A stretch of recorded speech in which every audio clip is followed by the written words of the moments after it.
Assalamualaikum warahmatullahi wabarakatuh, sahabat-sahabatku sekalian. Hari ini kita akan bahas materi berjudul sekilas tentang hak garap. Saya ulangi, kita akan bahas materi berjudul sekilas tentang hak garap. Perolehan hak garap atas tanah negara dapat didasarkan pada keputusan Presiden nomor 34 tahun 2003 tentang kebijakan nasional di bidang pertanahan yang mengatur bahwa pemberian izin membuka tanah dilakukan oleh pemerintah kabupaten kota. Ini tentu pengertiannya adalah hak garap atas tanah negara. Di beberapa tempat di Indonesia, pemberian hak garap atas tanah negara dilaksanakan oleh kepala desa atau lurah dan camat dalam bentuk surat keterangan tanah garapan.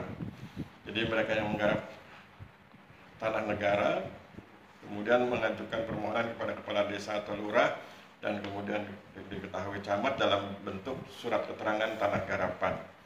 Hak garap bukanlah hak atas tanah, melainkan hanya hak untuk menikmati, mengerjakan, dan untuk mengambil manfaat serta mempergunakan suatu bidang tanah.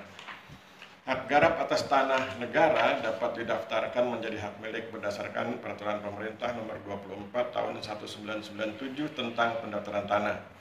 Dengan perlu digarisbawahi kata tanah negara ya. Jadi hak garap atas tanah negara dapat didaftarkan menjadi hak milik berdasarkan Peraturan Pemerintah Nomor 24 Tahun 1997 tentang pendaftaran tanah. Dalam hal pengadaan tanah bagi pembangunan untuk kepentingan umum, maka penggarap harus melepaskan hak garapnya atas tanah negara setelah mendapat ganti kerugian. Istilah penggarap identik dengan penyakap, yaitu petani yang menggarap tanah yang bukan miliknya dengan menanggung sebagian atau seluruh risiko produksinya.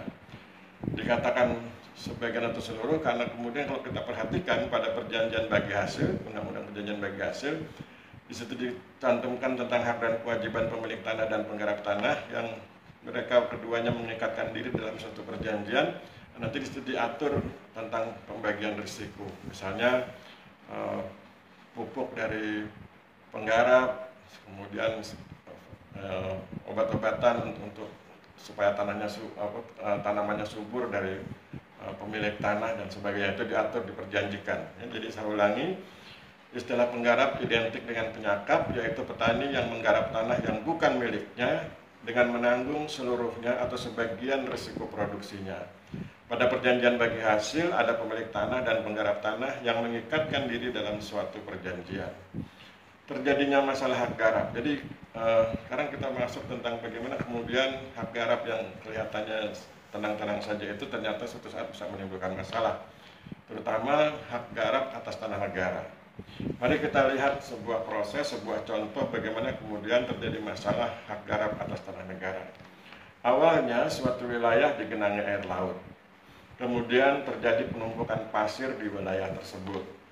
Mulai berdatangan orang-orang menghuni wilayah tersebut dengan menempatkan karung-karung berisi pasir agar pasir yang sampai di tepi pantai tidak lagi kembali ke laut, sehingga kemudian lama-kelamaan tanah tersebut menjadi daratan. Kemudian dibuatlah surat keterangan tanah garapan oleh pemerintah setempat. Surat keterangan tersebut dan SPPT PBB, Pajak Bumi dan Bangunan, kemudian oleh masyarakat dijadikan sebagai bukti hak garap.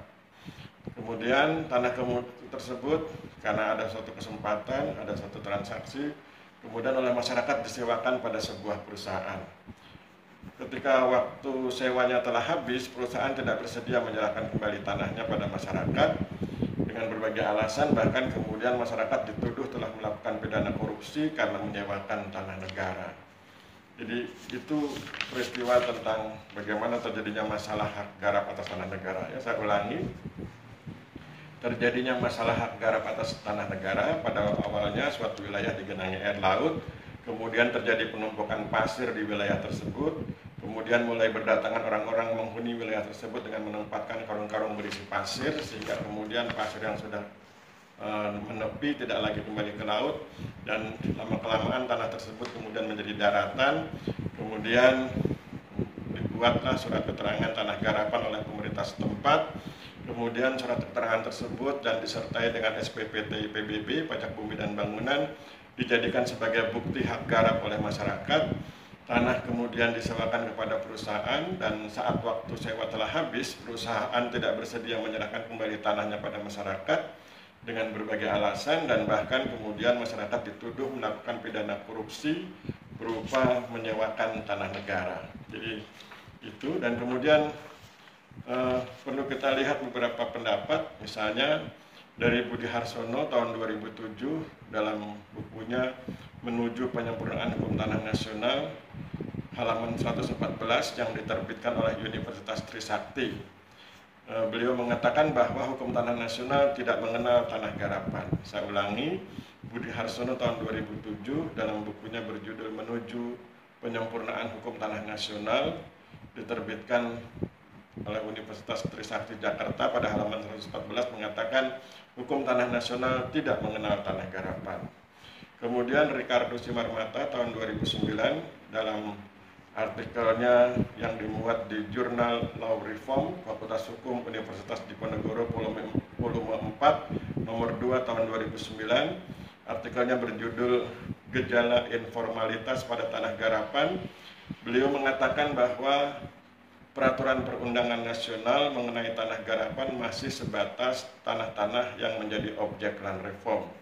Beliau mengatakan itu di halaman 7. Saya ulangi, Ricardo Simarmata dalam artikel berjudul Gejala Informalitas pada Tanah Garapan tahun 2009 yang dimuat dalam Jurnal Law Reform Fakultas Hukum Universitas Diponegoro volume 4 nomor 2 tahun 2009 mengatakan peraturan perundangan nasional mengenai tanah garapan masih sebatas tanah-tanah yang menjadi objek land reform. Beliau mengatakan itu di halaman 7. Jadi demikian sahabat-sahabat sekalian, sekilas tentang tanah garapan yang mudah-mudahan bisa menambah wawasan kita. Saya pikir cukup sekian, kita akhiri pertemuan kita. Mohon maaf bila terjadi kesalahan. Wabillahi taufik wal hidayah. Wassalamualaikum warahmatullahi wabarakatuh.